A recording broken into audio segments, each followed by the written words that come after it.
So I got kicked off Twitter for talking about Jews. It's something you're not allowed to do. All right. In a woman's womb, right? That's right. Yeah. Patrick Little, right? Yes. Patrick, why are you here? I'm here to protest the censorship of white men on Twitter. You were booted off of Twitter for your views. Yes. I was trying to debate whether or not the Holocaust happened. The Holocaust happened, Patrick Little.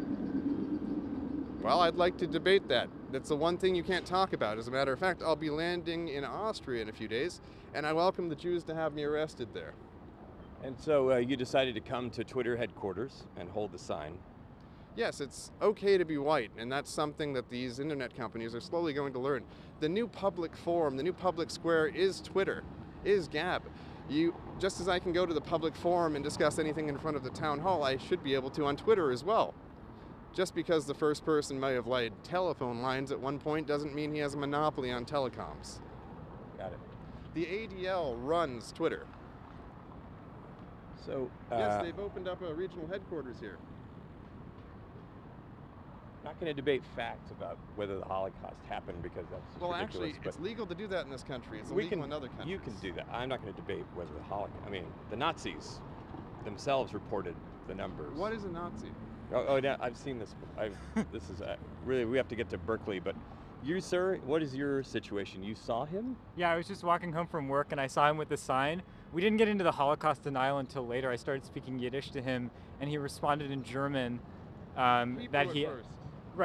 Hebrew at first, and then in German that he had some issues with the numbers. I'm the grandchild of Holocaust survivors. Much of my family perished in the Shoah. So when you hear him say the Holocaust didn't happen, it's both incredibly disturbing and incredibly boring. Just kind of fascinating to me.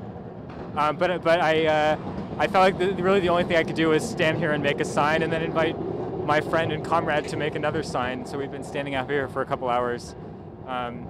It's very well if he has the free speech to say these things. I personally don't think he has, but as long as he does, we have the free speech to stand here and denounce him. His point is that Twitter kicked him out of the public square. Sure, I mean, whatever, Twitter's a private company. I think hate speech should be restricted. That's just my belief.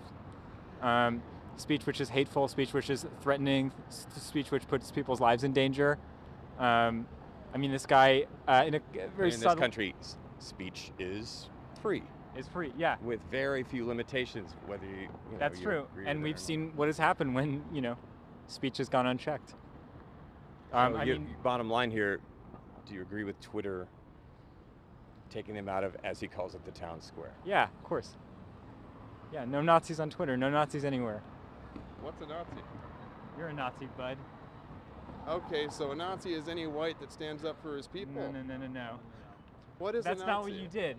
You stand here as a white person, and then you start disputing the numbers of how many people perished in the Holocaust. If I come up with some cruel-sounding word for a Jewish person, and I constantly use this slur against any Jew that stands up for their people, and if I mention perhaps the 20 million Christians, ethnic Europeans, that the Jews starved to death in Ukraine on purpose to ethnically cleanse the country in the 1930s, what would you say to that?